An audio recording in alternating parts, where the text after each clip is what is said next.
Wrestling fans, are you ready? For the thousands in attendance and the millions watching around the world, let's get ready to rumble!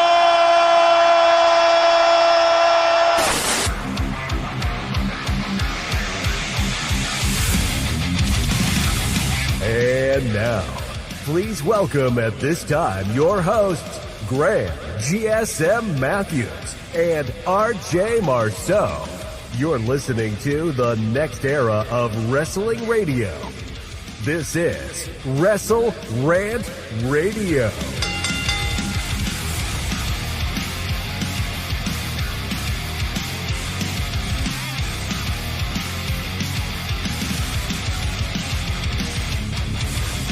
Back in the WrestleMania week edition of WrestleRant Radio here today. Days out from WrestleMania 40 weekend. An annual tradition here on the show as we break down both nights of Mania, and it makes my job a whole lot easier now knowing as of Monday's Raw which matches are happening which night. Lots to get into here today. Extremely excited for that. But before that, Mr. Marceau, first of all, how you doing? Are you excited for WrestleMania this weekend?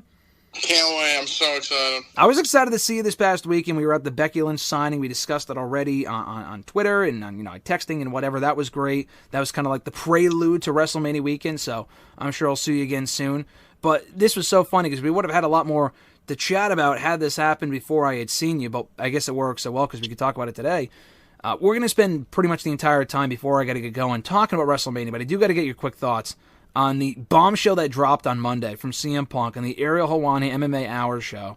I was looking forward to the interview regardless, and I knew Ariel wouldn't pull any punches because that's just typically how he is with his interviews. He's pretty insistent on asking questions after question, and that's just, that's what he does. That's his style. And Punk, to his credit, answered pretty much everything, obviously aside from the NDA stuff and Brawl Out, but he talked a lot about his AEW run, said more about Tony Khan than I thought he would, said some pretty critical things there that we can dissect, as well as coming back to WWE, how it happened, and even Vince. He even asked about Vince and had some pretty interesting things to say there as well. You texted me about it twice. What were your top takeaways from the podcast, and how did you enjoy it, or what did you think about it? I thought it was good. I mean, I feel like it was fun. It was good to hear Punk's side. Like I said, I've never been a Punk guy, so it's not like I'm really picking sides before going in, but, I mean, seems like he thought he was brought in for one reason, and didn't seem like that was kind of the reason they brought him in. Kind of outlined everything we were reported, told his side, which we hadn't really heard yet. Kind of confirmed that Tony Khan's just a mark with a ton of money.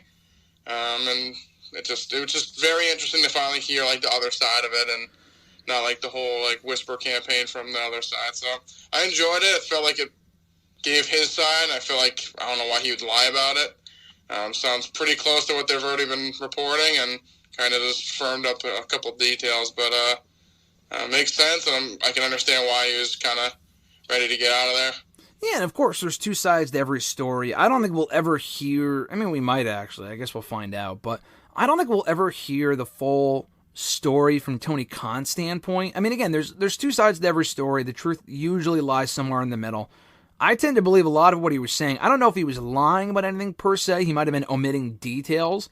And the fact he didn't really show more, I don't know if remorse is the right word, but any, shame or whatever, I guess, might be even a worse word to use, towards the whole press conference thing a couple years ago. I mean, he kind of talked about why he was feeling that way, how it got started, and all that other sort of stuff. A lot of what we already knew, but hearing it from him out of his lips to the entire world to hear was not encouraging, but it was nice to hear his side of the story, like you said. I completely agree. And him kind of clear the air on a few misconceptions as far as some of the stories go. Again, I don't expect Tony Khan to respond in any way, but he is a pretty, he's the type of person that's like, listen, if I get fired up about something, and if I'm really pissed off about what someone said about me, or some lies that are being spread or whatever, he typically responds pretty quickly in every forum but where he should. Like, he typically responds on Twitter, as opposed to just logging off for the day and forgetting about it. He can respond to certain things, but like making a comment out of nowhere last week to Eric Bischoff, who said a lot of dumb things in his, in his own defense or credit or whatever, to Tony Khan. Eric Bischoff said a lot of dumb things too, but it just kind of make a comment out of nowhere saying like, "Oh, I'm glad your podcast closed." Started up a whole shitstorm between those two as well. Just fucking embarrassing. And I mean, he didn't say anything here. It was all Punk, and Punk was obviously asked about it, and he answered it. But I think my top takeaway was the same thing that yours was, where he called it not a real business. Now, some things don't line up as far as, because you said he was brought in for one thing he thought, but he was actually brought in for another. I mean, Tony Khan's the one making decisions over there. Why do you think, where do you think the Elite went wrong with Punk? Because they seemed pretty enamored with the idea of bringing him in many, many years ago, and he seemed cool with them at least at one point, late 2018, early 2019. We don't know these people as people, like, we don't know them personally, but it seemed like they really wanted him back then. He wasn't interested, you know, the whole Cody text thing we've heard about, obviously, a million times. But not only that, but it seemed like they wanted him, and then they got him, and then it seemed like he said that they never wanted him there to begin with. So where do you think the misconception there kind of lies? Yeah, maybe I think it's, I mean, similar with Cody. I mean, we guess we'll never figure out why Cody left, because he's like, oh, I'm never going to say why. But, I don't know, maybe it's just a total different thought on the business. Like, it seemed like, even though Cody was friendly with them and started the company, I feel like he had a total different outlook on what he thought the business should be or how they should be running it. And I feel like Punk's mindset is kind of old school territory, similar mindset with Cody on booking and the business and just kind of how to treat it. So I feel like like you said, maybe they were open to working with him, and then just their thoughts on the business or how it should be portrayed kind of crossroads from there, and they just never really got along because, I mean, that's what it seemed like at least. Yeah, it seemed like Tony Khan really wanted him there, and he was obviously a big CM Punk fan. He wanted him from the get-go, but he just wasn't really a boss when he needed to be a boss. That was kind of what it came down to. And him telling him that he quit right it all in, there was a lot of speculation. Oh, did Punk know when he went out there for that match with Samoa Joe that that would be his final match with the company? And he clearly did, the way that he acted and everything else. I mean, I got to go back and watch in retrospect. I mean, the way he handled it was not ideal. He kind of shrugged it off as, oh, you just got to choke some people sometimes. It's like, well, that's not exactly how you conduct yourself. But the whole thing with Jungle Boy was interesting, and you know, how there's no NDA in place for that. Like, we haven't heard anyone talk about that. Joe has alluded to it, but he's not going to really give the full details, because why would he? He gains nothing from that. But, you know, he quit. They gave him his release, but they also said that they fired him with cause. They never really got down to why they would say that, other than just to save face on AEW's part. And again, we'll probably find out from that camp at some point what really happened, but it's a really interesting story as far as a lot of the stuff he discussed. It's well worth the watch. It's almost 2 hours in length, but it's worth every minute. I was fascinated the entire time. It was not exactly a great day for AEW on Monday, and I'll mention this quickly as well before we get to the predictions for Mania. But on that exact same day during Raw, the cuts were made earlier in the day, but they came out via Fightful while Raw was airing. They cut 10 talent from their roster. Now, the people they were cutting, you never want to see anyone out of a job. I always preface this stuff by saying that, obviously. I'm not saying they should fire this person, that person, whatever. But I think the top takeaway here is not really anyone in particular they let go. Slim J from Ring of Honor, who really cares, you know, in the grand scheme of things. Dasha was a little surprising because she was all over Collision as the announcer, so that was kind of surprising.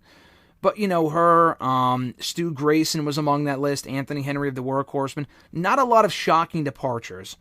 But what was really surprising about it was that in the past, Tony Khan hasn't really let go of anyone. And if it was someone like a Jimmy Havoc, and, you know, who had issues and they had to let go of them early. Everyone else they have not let go of. They have not really released anyone. Typically, he allows them to be there until the end of their contract, and he just doesn't renew it. But now he's just outright cutting people, and PW Insider is saying that AEW's reasoning for this is to kind of make, you know, evaluate their roster, see who they're using and stuff like that. That's pretty different from what Tony Khan said a couple years ago about having people see through the end of their contract, which that was kind of an interesting approach. I mean, again, firing people is part of any, obviously, corporate company, and it sucks. But his change of approach on certain things in the last couple of years has been interesting to watch. Yeah, I think if you're in a business trying to make money, at the end of the day, I feel like I've said this for WWE, and people, I don't know, just always get upset. Like, obviously, you don't want to see anyone out of a job, but at the end of the day, it's a business, and some people just don't understand that. Like, I think that Dasha definitely was surprised, and I feel like they've used her a ton lately. The other people, like you said, I feel like we're pretty expendable. It's kind of like the old phrase, if you got rid of these 10 people, are the people going to set the seats on fire? Probably not. I haven't really heard much of, besides Dasha and Stu Grayson, who just came back. I mean, I didn't know any of these other people, so... Oh, actually, Jose, the assistant, as well, I knew him. Yeah. But besides, like I said, getting rid of these 10 people, it's not like it's going to hurt business for them. Not like people are going to riot. So, I mean, not the biggest deal. I feel like people always get, like, butthurt about it. And, like, especially with WWE, like, why would they get rid of them? I mean, so at the end of the day, it's a business. If they're not using them or don't see, like, that they're going to be contributing, then why hold on to them? So maybe it's a start in the right direction. But like you said, I feel like he was so dead set on, I would never release anyone. And then now it seems like that's the direction they're going in, which, like I said, if you're running a business and trying to make money, I mean, you got to start somewhere. Yeah, probably just the stupid thing to say in the first place if you're not going to honor what you said originally. I mean, like you said, I think it's actually more commendable what AEW has done in the past and letting people have them, keeping them until their contract is run out. At least it's not much of a surprise. All right, my contract's coming due. They haven't used me in fucking 6 months. They're probably not going to renew it. All right, and then you can have a conversation about it. But just letting people go out of nowhere, I mean, WWE's done that forever, obviously. That's really no surprise. I'm not really a fan of that, because then at that point, what's the point of the contract? Why are you signing for 3 years if at the end of the day, the boss holds all the power? I mean, that's, again, a corporate issue. I mean, that's any job you have, though. It is, yeah. No, also, like, they haven't been making, like, they haven't actually turned a profit yet, so holding on to these people isn't helping them. No, I agree, but I guess my bigger issue is not only going back in what he said originally, but two, signing some of these people in the first place. Again, giving people jobs and stuff is great, obviously, in any corporate environment, obviously. But, like, did he really need to sign? I mean, Slim J came out and said that he had 2 contracts. Like, why the fuck did he have 2 contracts for both companies? The Stu Grayson one I never understood, but that one didn't why make did much they bring sense. him back? To do nothing. To do nothing. He was involved in some righteous feud of the Dark Order, lost that. That was last summer. We haven't seen him since, and I don't know if he got hurt. I don't know. Because it was also said in the report, they want to open up these people for other opportunities because they can go get booked elsewhere. I mean, Anthony Henry went on Twitter and was like, no, I mean, I'm fucking, or no, Slim J said he was broke as fuck and he was like really upset that he got fired. Anthony Henry too, he said he was devastated by it. So maybe that was the case with some of them saying, hey, listen, we don't really want to be here if you have nothing for us. Clearly not all of them though. I mean, so I don't know what went wrong there. The Dasha thing was very surprising. I'm not even like the biggest fan of her work, but considering she was the go-to ring announcer for Collision, unless they're bringing someone else in or just having Justin Roberts do both, that was definitely weird. So, again, the releases itself isn't really shocking. Like, WWE let go of a whole bunch of people 6 months ago. We talked about it then. A lot of those people, they weren't doing shit with it. It made sense. But then just don't sign these people for fucking 3-year deals. I know that's probably part of the process. Or don't bring them in the first place. We've talked about for years now. Why would you sign someone like... Was it really necessary to sign Tony Nese, for example?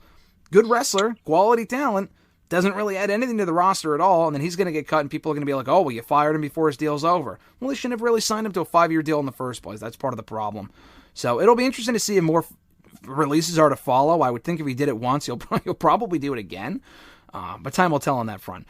But let's get to what we came here to talk about. WrestleMania 40 on Saturday 1st, night 1. Like I said, they announced the entire card. It seems like the entire card's complete, which is great. No pre-show matches as of right now. They're having a 2-hour kickoff on both nights. I don't know why. CM Punk will be on the pre-show, Pat McAfee, and a few other people, Big E as well, which is cool. But they're doing 7 matches night 1, 6 matches night 2. I think they kind of nailed which matches are happening which nights. Night 2 is very SmackDown heavy. Very SmackDown heavy. Like, almost 5 of the 6 matches are all SmackDown matches. Roman and Cody can be a Raw match, but that's a SmackDown title, so kind of funny. But we'll start with night 1 here. We'll go with the newly announced tag team match, the LWO's Rey Mysterio and the newly announced member of LWO, Dragon Lee, taking on Santos Escobar and Dirty Dominic Mysterio. Now, I was hoping for Rey and Santos one-on-one, but clearly we're getting a tag team match instead. It gets Dominic in the match on the show, Dragon Lee's getting the spotlight. Why he wouldn't just pick Carlito, I don't know, but it's a cool spotlight for Dragon Lee. Ray just lost to Santos on SmackDown. I mean, that was kind of what was more important to me. This match means more because it's a Mania, but I do think Ray and Dragon Lee go over here, and they kind of win the feud for the LWO. But who do you think goes over? Yeah, I think this is an interesting one. Like you said, I also was pretty stunned that Carlito wasn't picked instead of Dragon Lee. I had a feeling or thought that like maybe Carlito gets upset by that, help Santos and Dirty Dom win. But like I said, with Ray just losing to Escobar, kind of make more sense for Ray and Dragon Lee to win. Kind of help, especially with the WrestleMania audience, like kind of push Dragon Lee in that position of being like the next top luchador, which Ray's been high praise on him. I like it that Santos gets on the card, and same with Dom. I mean, Dom's been doing great work. It'd be a shame to keep him off the show. Kind of continue that tension with Judgment Day. Obviously, saw on Raw, they were kind of upset with Legado there. But I think at the end of the day, Ray and Dragon Lee go over. Like I said, hopefully kind of cement Dragon Lee as the next masked luchador and get him in front of a huge crowd. Yeah, no, it's a big rub for him. Carlito's had Mania matches before. It would have been cool to see him in that spot. But Dragon Lee is the future of Lucha Libre for this company. I think if they can push him properly. He was getting a nice push there for a while, and then they cooled off, and now he's back to being on SmackDown consistently, which is pretty cool. So I have them going over as well. Another match made official as of Friday's SmackDown, 6-woman tag team action. Kind of a SmackDown match, but it should be a fun spectacle if nothing else. Bianca Belair teaming with Jade Cargill and Naomi against Damage Control's Dakota Kai and the WWE Women's Tag Team Champions, the Kabuki Warriors. So, a couple things here. I guess this would confirm Asuka's not hurt, because there was a fear a few weeks ago that she was hurt. Clearly not. Or if she is, then they're limiting her in this match. 2, I don't really care that the tag titles aren't being defended. We had a Damage Control 6-woman tag last year. Kairi obviously wasn't in there. It was Bayley. But the tag titles are not being defended. Who gives a shit? That's fine with me. And then 3, I mean, again, like I said, it's a SmackDown match. We kind of talked about it ourselves last week when I saw you. This could have very easily been Bianca and Jade challenging for the tag titles.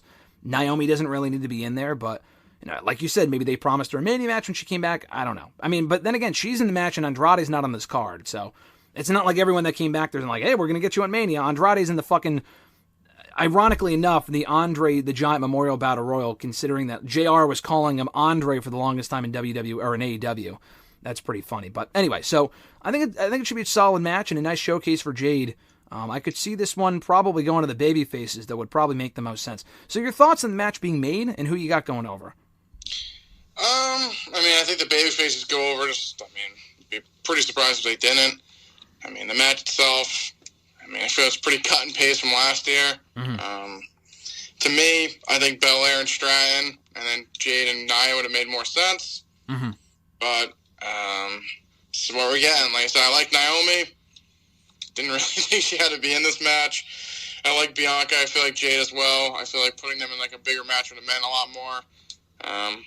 But I guess that's what they want to go with. Like I said, I don't know. They were kind of teasing it was going to be Stratton and Belair, and then they kind of moved away from it, and we haven't really seen Stratton since. So maybe that was kind of the direction they were going in, and it changed. But I think Jade versus Nia would have made more sense. Just Jade could not have a great in-ring match, but hit it with the slam, everyone goes crazy, and then Belair and Stratton could kind of have a really good match, not over a title, and kind of get more spotlight on them. So this is what we're getting, but I think the babyface go over. So they have a lot of women on SmackDown. I think it's pretty telling that Jade went to SmackDown too. Do you think they're doing this match to tease something like a long-term story with Bianca? As far as that's why they're doing this? Because I think Jade and Nia would have been the way to go too. But do you think this is because they're doing something long-term with Jade and Bianca, starting out as partners and then later feuding maybe in time for SummerSlam? I guess. I don't know. I just, like you said, I feel like the SmackDown Women's Division's they have a ton of women now. Yeah. And like you said, especially with Braun going to SmackDown and Jade, it's they just got everyone. What did Raw get out of it? It seems like this, I guess, yeah, I don't know. Like I said, I like Jade. Her going to SmackDown was kind of, like I said, I thought we were going to get her, Tiffany, and Bianca instead, and seemingly we're getting her and Jade. Mm-hmm. But maybe they can flip Tiffany to Raw, because Raw needs more people. Besides Becky, I guess Rhea, Becky, Naomi, and what's her name? Nia Jax. Liv Morgan's there, but besides that, just a bunch of women that just aren't over. So we'll see. But SmackDown, I feel like as a whole, is just a lot more well-rounded. Yeah, it's nice that we're getting the match, but I am a little surprised that they went with this, considering what they could have done instead, which is what you said as well. So. The draft might come up sooner rather than later too, so they can kind of reshuffle everything. Oh yeah, for sure. Yeah. But like I said, they got Bayley, Io, Jade, Bianca, Tiffany, Asuka, Kairi, Dakota, Naomi. They have a ton of women. Yeah, you can throw Charlotte in there too, but she's hurt. So we'll see. Yeah, they have a pretty stacked division. I'm sure that changes after WrestleMania, because Raw definitely needs some more depth in that division right now. Jey Uso and Jimmy Uso going one-on-one. I would say this would have kicked off the show, but Rhea and Becky's probably opening the event, so no longer. But I am looking forward to the match, though. Who do you think goes over in the Battle of the Brothers? Because I know we've said Jay, but I think there's a decent chance, I hate to say it, that Jimmy goes over to extend the feud a little bit longer. Yeah, I mean, I feel like the same thing. I mean, I want Jay to win. I mean, I don't think the feud needs to continue. I mean, if I was a betting man, I'd say Jimmy's going to win. I don't want him to win, but I don't know. I just have a gut feeling he's going to. I don't know. Like I said, I guess that we're going to continue the feud. I'm not sure exactly why, but I'll pick Jimmy. I want Jay to win, but I don't know. I just have I feel like with all those brother on brother matches, usually the heel wins. Or the less important brother wins the first match, and then we continue it. So, I mean, Owen beat Brett, Matt beat Jeff. I mean, I guess we're getting Jimmy beat Jay, unfortunately. I think Jimmy's winning, too. I just get that gut feeling that we haven't seen the last of this feud and these two against each other. Listen, I know it's going to extend the feud, and the idea is, well, Jay will win eventually anyway. Yeah, but I don't really care to see the feud continue. This has been going on for so long now. I know they recently rekindled it because they were apart on two different brands, but I'm good. Just have Jay win and move on, but I assume Jimmy's going to win this one.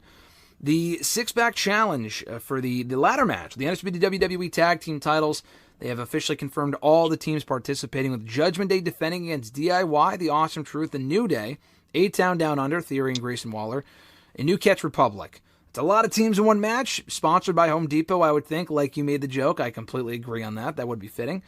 There's this talk that they might split the tag titles, so if you had to pick one team to go over, who would that be? But if they split the tag titles and two different teams grab both sets of belts, who do you think becomes the Raw Tag Team Champions and who becomes the SmackDown Tag Team Champions? I don't think that one team's going to win, so picking it would be tough. Like I said, I just don't think one team's going to win, so I think it's good. One team from each show will grab one. I think Awesome Truth for Raw and A-Town Down Under for SmackDown. Yeah, I think Theory and Waller are winning those SmackDown tag titles. I got Awesome Truth for Raw, too. Ideally, I would have DIY become champs, but they probably don't want to have two babyface teams win. I know they're both on Raw, but that could change in the draft, whatever. So I agree. I think it's going to be Truth and Theory and Waller as well. Intercontinental Championship, Gunther defending against Sami Zayn. They're telling the Rocky story here with these two. If you saw the Chad Gable vignette with Sami on Monday's Raw, this should be a great match. I still do not want Sami Zayn to win. I love Sami. Sami's amazing, but I just don't think he's I don't think he's the guy to beat Gunther, and I'm starting to think he is going to beat Gunther based on the story they told him leading into the pay-per-view. So I'm thinking Sami Zayn, new Intercontinental Champion. What are you thinking? See, I don't. I think Gunther's still going to beat him. Okay. I think it's like a nice swerve to think that he's going to win, but I think Gunther retains. I like Sami a lot. I agree with you. Honestly, at the end of the day, I don't think he should be the one to beat Gunther. I think they're kind of I feel like they've done this recently, build it up, and then they don't actually win. So I'm going to go Gunther. I like Sami, but I think Gunther should beat him. No, I think he should beat him too. I would be pleasantly surprised if that's the case, just because, Gunther knew he's been champion for long enough, but I just don't think Sami Zayn's the guy to do the job. Not do the job, but be the one to beat him for the belt. So we'll see. Women's World Championship, Rhea Ripley versus Becky Lynch. Another one that could very well go either way. I could see Rhea retaining. Yeah, she's been champion for a year, but guess what? Bianca was champion for a year too going into last year, and she retained too, surprisingly. So I could see Rhea retaining here. She's obviously the hot hand right now. Becky's on a roll. I think the match will be great. I'm thinking Becky's becoming champion. I would prefer Rhea win. Honestly, if only, not because I think Rhea's having this amazing run. She really hasn't had a lot of memorable matches as champion. I want to see her retain just so she can lose it to Liv Morgan, because I feel like that's where really the story is, with Rhea Ripley losing that championship. But if it's Becky, that's no issue either. She hasn't been champion in 2 years, or at least on the main roster anyway. So I think Becky Lynch becomes the new Women's World Champion. But what say you? We got Rhea Ripley or Becky Lynch going over? I got Becky as well. Like you said, I like Rhea a lot. I think like you said, I feel like the feud itself, her reign's just kind of been I mean, I haven't really loved Rhea's reign. But I think, like you said, at the end of the day, Becky wins. You could do Liv. I mean, you could even have Ripley and Liv somewhere down the line, doing no more contenders to face Becky, and then Liv beats Rhea there. Then she kind of avenges all the issues that she had with Becky as well before Mania. So I'm going to go with Becky. I wouldn't be upset if Rhea won, because like I said, I think then that would lead to her and Liv being the one to take the belt off her. But I don't know. I like Rhea, but I think it's the Judgment Day is going to see some cracks, and I feel like Rhea needs to lose the belt to continue that. Okay, so you got all of Judgment Day losing on night one, and including all of their championships. Correct. I think so too. We get to the main event, the Bloodline, Rock and Roman Reigns, the real main event of the weekend. I mean, I'm looking forward to Roman and Cody, obviously, but this kind of feels like the main attraction of WrestleMania weekend. But the Bloodline battling Cody Rhodes and Seth Rollins, if the babyfaces win, no interference, no one at ringside on Sunday.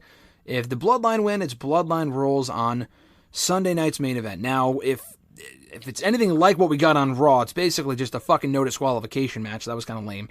But I think that's what's going to happen here. I think that's the best case scenario as far as where they go with this and doing what they do on night two, which we'll get to obviously in a moment. But I think Bloodline have got to win here. I think, I don't want more heel Bloodline victories, but I think you got to sit through one more to set up what should be a big moment in night two. So I think the Bloodline are going to go over and set up Bloodline rules on Sunday. Do you agree, or do you think Cody and Seth kind of surprise people and go over here? Bloodline win, LOL, baby. I mean, just the way the story's going, like you said, I think Sunday night we're going to have shenanigans galore. So I'm going with Bloodline rules, Rock and Roman win, to lead to, like I said, shenanigans galore on Sunday night. Yeah, during night two. I think that's the way to go, so we'll get to that in a moment. We head into night two, speaking of which, 6 matches advertised for this card. I think the World Heavyweight Championship match is opening, but we'll save that for second to last. Let's see here. The Pride, as they're being labeled here in Wikipedia. I don't know if that's what they're going for, what they're going as in WWE, actually, because I don't know if they've actually called them that. But Bobby Lashley, Angelo Dawkins, and Montez Ford, the Street Profits, battling the Final Testaments, Karrion Kross, and Authors of Pain. It's going to be a 6-man Philadelphia street fight, which gives me hope this could be given some time. Because when they announced it for the card, first of all, I like that it's on the card. Good for Bobby for getting back on the card. Good for Karrion for getting on the card for the first time. I'm glad they're doing the match because it gets them on the show. But second of all, when I saw the stipulation, it gave me hope that they'll actually be given some time. Because this could go the way without the stipulation. It probably still could be 5 minutes, don't get me wrong. But like, when they announced the match, I'm thinking, fuck. Like, it's going to be Core versus Big Show, Kane, or whatever that match was. I think Kofi and Santino at WrestleMania 27, where it was this throwaway 8-man tag team match to get people on the show when all of 60 seconds. That was just stupid. And I hope this is not the same thing. I think this is going to be a little bit better, a little bit different. But who do you got going over in this one? I feel like this is going to be an interesting one. Like I said, I'm kind of glad I'm not the biggest fan, but like I feel like they built it up so much on SmackDown that it deserves to be on the show. So I'm leaning Bobby's group. I feel like they've lost. They've been beat up by the Final Testament a lot, and they really haven't got the upper hand. So I'd give it to them. I mean, I'll go with the what do they say, Bobby's group. I'm not sure exactly what they're calling them. Yeah, I think the Pride is what they're calling them. Yeah, no, I agree. I think Bobby and the Profits go over. That's the end of the feud. It's been going on long enough. So I would love to see Karrion pick up a win at WrestleMania, but I do think this is tailor-made for a win for the babyface crew.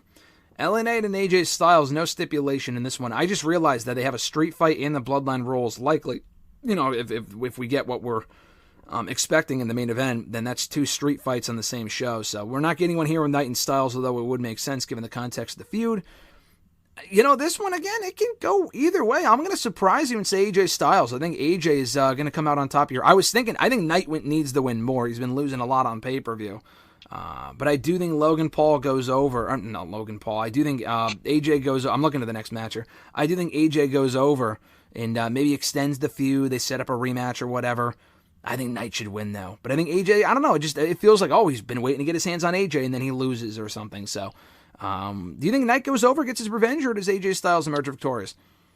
I'm kind of with you on this one. I feel like this seems like a slam dunk LA Knight win, but I just have like a gut feeling AJ wins. I don't know. It's like one of those mania matches that you're like, I think LA Knight should win, and then we're gonna say, yep, that's what we're going to go with, and then AJ gets the win. I can't think of, like, a match on the top of my head, but I feel like that's happened a few times. They're like, it's 2 guys, like you said, they're kind of both in the same kind of level. I mean, LA Knight's obviously more popular. AJ's kind of with this new heel run.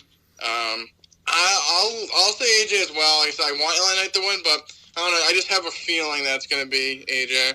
To me, the equivalent would be, interestingly enough, AJ Styles against Chris Jericho for Mania 32. And that was a little bit different because AJ was new on the scene, but he lost to Jericho clean on that show. I was like, what the fuck? Why would they have him lose? Like, that made no sense.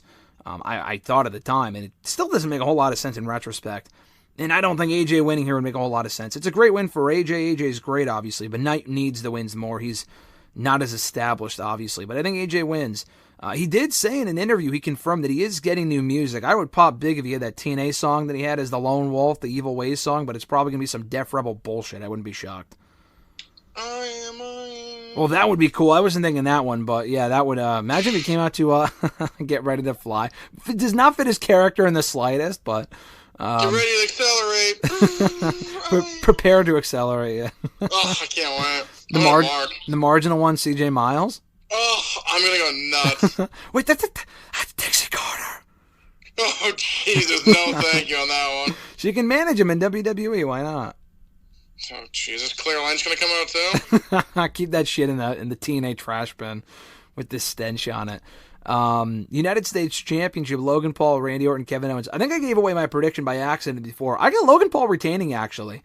I think Logan Paul's going to escape with the title, and I think he should. I still think he should lose it tonight. I don't know how likely that is at this point. Orton and Owens do not need it. They've held the championship before. They don't need this win. I think Logan Paul's going to retain, but what about you?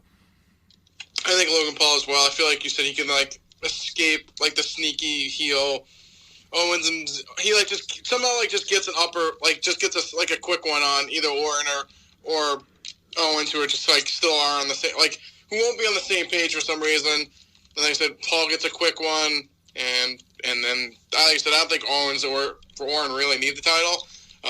Similar to your thought, I think LA Knight should be the one to win the belt. So I'm going Logan Paul. All right, WWE Women's Championship, Io Sky and Bayley. I know Bayley was upset they weren't main eventing. I mean, do you see who's on the card? I love Bayley. I'm looking forward to the match. There was absolutely no chance they were headlining this show. I mean, maybe in another universe, another year where they didn't have as many big-time matches for the World Championships and The Rock coming back. Even if Punk was here, she still would have not have main evented. And it sucks. I think the women should main event one night and the men main event the other, but the other matches are just bigger attractions. So we are getting Io and Bayley in night 2 for the women's title. You know, I've been thinking Io was going to retain, but I just said Knight's going to lose. I said Logan Paul was going to win. I'm going to go Bayley winning the championship, especially with the World Heavyweight title. We'll talk about that in a second, but I think this has got to be a Bayley win. Not doesn't have to be, but I do think Bayley will and should win the championship. What say you? Wait, you thought Io was going to win? I did, actually. I did think for a little while Io might win, just because they might, just to extend it. Like the same thing with Knight and Styles. I think Styles is going to win, but now I'm convinced Io's losing. I don't know. I just feel like Bayley winning was kind of like her moment at Mania. I mean, I feel like she really hasn't had that yet. So yeah. I honestly thought this was probably one of the most predictable ones. I was going to say Bayley LOL, but interesting. Now that you're saying that, it kind of got in my head. But I'm going to go with Bayley. I like Io a lot. But I think it's, like I said, I think it's Bayley's moment to kind of get her WrestleMania moment, so it makes sense for her to win here. I mean, her, like you said, could do Asuka like last year and win it down the line, but it's just, people don't remember, the moments at Mania, so I think she should win here. No, she's won a Mania before, but never has had her, moment. Io Sky's never won a WrestleMania either, but, I mean, she's Bayley's won a WrestleMania, hasn't had a moment. Io's never won a WrestleMania, but listen, she'll have more moments. She's amazing, and Bayley's never really had that moment, and she's the breakout babyface right now, so I think Bayley's got to go over. World Heavyweight Championship, Seth Rollins and Drew McIntyre. Man, this is a tough one, which is why I'm going to throw it to you first. Drew and Rollins. What happens for the World Heavyweight Championship? Okay, you can throw it to me first. Kind of assume that, but God, I hate this kid. I fucking hate when you do this. Well, I'm going to do it next time, too, so. Oh, Jesus. I'm going with Drew. Drew, okay. I mean, listen, they want Drew, too. I think Drew should win. I'm hoping no fucking Damian Priest foolishness. No, thank you. Hope just Drew wins the belt. We move on. But yeah, I don't know. I like Rollins. I mean, Rollins is one of my favorite, but think it's time for him to lose the belt, give it to Drew, and let's see what Drew can do. Especially with the Clash of the Castle being announced in Scotland. Yeah. Yep. Kind of makes sense for Drew, so I'm going to go with Drew. I think Drew winning is best case scenario. He is my prediction. I would be content with Damian winning the belt. I mean, listen, everyone talks about finishing their story. Drew's got to finish his story. Fucking give the guy a belt in front of a crowd, a big crowd. I mean, I guess he could do it in Clash, but by that point, I'm not sure how many people would care. Like, he's already lost to Rollins twice. He's already lost to him twice. He can't lose again. And I guess he wouldn't technically lose to him if Damian got involved. I still wouldn't do that.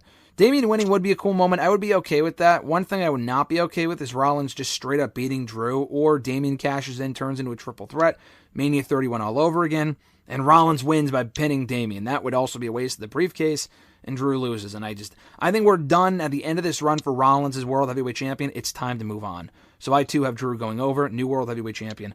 I prepared you for it, so you already know it's coming.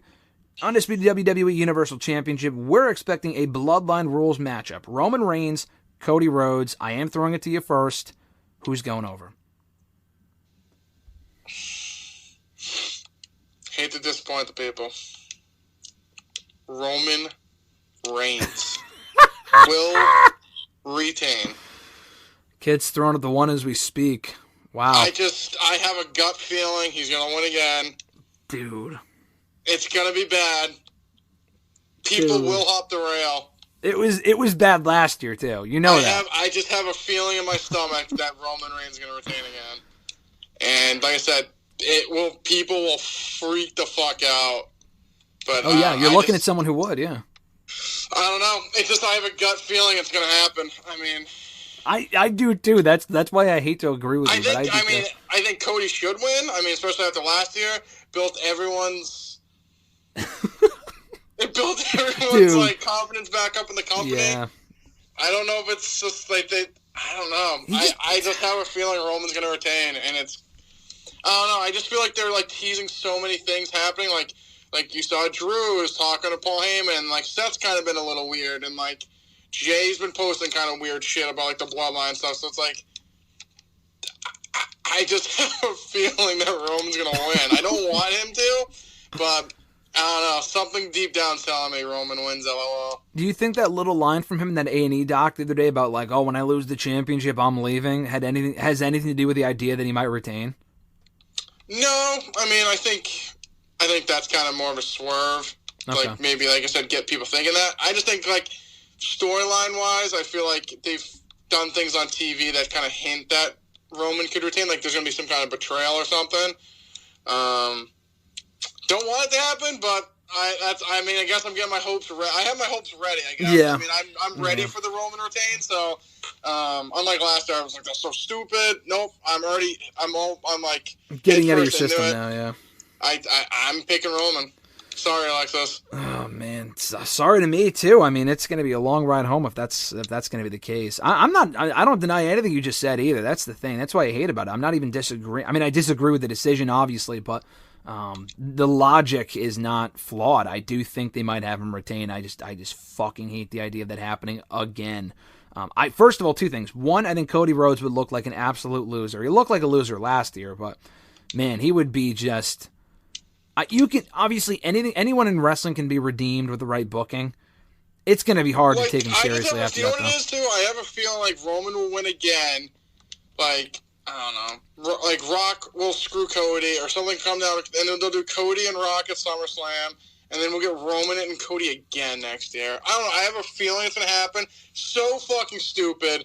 But, like, my tummy is just telling me that. Well, that was my next question. What do you think the end game is here? That it's Cody or going to be Rock? Or who takes the belt from Roman? Do you think, honestly, honest question, do you think they might have him retain simply so they can pass the quote-unquote record of Hulk Hogan in September?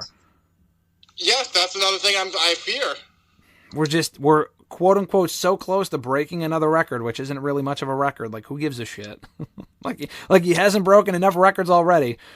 Like, it would be fine if we had no other option. It would suck. Like, listen, this is what, like, we had Roman and Cena on top for so long because we didn't really have many other options, so we just kind of dealt with it.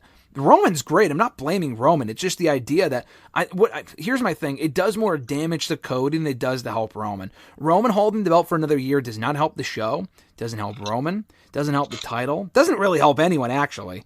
And it hasn't really helped anyone this past year either. So I'm a baby when it comes to this shit, but I do think Cody Rhodes should have won last year. We've talked about this. I complain about it every fucking week. He should have won last year, and it has not made him a lick of a difference that he lost in the sense that he could have won and it wouldn't have made any difference to Roman Reigns. I just think it does almost irreversible damage to Cody Rhodes if he loses again. He wins the Rumble twice and loses twice. I mean, what a loser. So I'm not saying it's impossible. You are very right. I'm going to go with my heart and say Cody, but my brain is saying Roman, like, be careful. But you know what? At the very least, we talked about it last week. Those near falls are going to be fucking nail biters, especially when it comes to, like, maybe interference from Cena or Stone Cold, which I'm not expecting. I don't want to sit here and say, oh man, like next week when we speak about it, I don't want to sit here and be like, man, that match sucked. We had no interference. Like, they never promised anything. That was just speculation. So it would be cool. Throw all your shit at the wall. Tama Tonga, throw him in there. Jacob Fatu, the rest of the bloodline. Listen, bring out Manu for God's sakes. I mean, just bring out all the NOI family. Bring out the guy that almost rioted at WrestleMania 31 when Roman Reigns lost to Brock Lesnar. Just bring them all out there. I would have a blast with it. But in all seriousness, though, I'm gonna go Cody Rhodes. I mean, listen, you already got the text sent. You got it scheduled for Sunday night, so you already know my feelings on it. But I know it's gonna be sent when Roman Reigns retains. I feel bad for you. I feel bad for me too. You know what's worse? The kid feels bad for himself already because he knows Roman's gonna return. Yeah, I guess I am admitting that I'm stupid for still saying that Cody Rhodes is gonna win. I still feel dumb for saying that, even though I probably know that Roman Reigns is gonna win too. It's the old adage, the old expression. You know, happens once, shame on you. Happens twice, shame on me. I mean, shame on me. If he loses again, I picked him last year. I said the exact same thing last year. Roman could very well retain, but I got Cody. And look what happened. Fucking Roman Reigns retained. What an idiot. I was. And I still am, because I'm picking Cody Rhodes again. I'm just a mark. Not even for Cody Rhodes, just for the story to be finished so we can move the fuck on. But listen, either way, we have a lot to talk about next week here on the show when it comes to that and the rest of this card, a lot to break down. I'm looking forward to the show. I think this could be, they say it every, the biggest WrestleMania of all time. I do think it'll be a very good show. They've done a very good job of progressively making each Mania better the last couple of years. 36 was obviously COVID, but 37 was pretty good. 38 was great, and I thought 39 was even better. I thought 39 was excellent. So I think 30, or 40 rather, could be just as good. Does it feel like it's been 10 years since you went to 30 in New Orleans? Because it doesn't feel like that way for me. All right, prick, you gotta bring that up. Make me feel old every day. How crazy is that? Honestly, it does. It feels like it was so long ago. Yeah. Baby Marceau back then. Jesus, I was old. I was a little puppy. I was barely an adult. I wasn't even 21 yet. No, yeah. You weren't 21 yet? Oh, I guess not. No, I wasn't. I was 20. Wow, that's crazy. Yeah, no. It feels 10 years ago. Jesus Christ. That's nuts. Yeah. Where does the time go? Seriously, but no, I mean. Now I got to go back and I told you this before. I told you this a few years later. I think you slid into my DMs that weekend saying, "Hey, I'm a Mania." That was the first time you slid into my DMs. Actually, was during Mania weekend 10 years ago. So I got to go back and find that DM. That might take you a long time, pal. It might take me a long time. Listen, pal, I look forward to breaking down WrestleMania next week. Obviously, new episodes every Thursday. WrestleRant.com, WrestleRantRadio.com, iTunes, Spotify, TuneIn Radio, iHeartRadio, Google Podcasts, Podbean. Rate the show, review the show, subscribe to the show. Never miss new episodes every single Thursday. Enjoy WrestleMania weekend, pal. I'll talk to you next Thursday. All right, I'll send the text. I'll be waiting for it, and you'll know my reaction. I don't know what GIF I'll send you back, but I will try to think of a GIF in ahead of time, so my shock won't get in the way of me sending that text when I'm standing there with my fucking jaw on the ground. You might even see me on camera. We'll see. Hey, it might be a bunch of idiots again. He told me that to my fucking face last year, which is the worst part. Bunch and then of idiots, huh? I'm gonna root against them. Oh my god! Actually, that reminds me. I got to stop at the Pitchfork store on my way to Philadelphia, so I got to get going. But I'll talk to you soon, brother. All right, have safe travels, brother. Thanks, Bill. I'll talk to you soon. Peace. Later. Join Graham, GSM Matthews, and RJ Marceau every Thursday as they run down their weekly wrestling rants, offer expert analysis, host exclusive interviews, and more. Subscribe today on all your favorite podcast platforms and never miss an episode of WrestleRant Radio.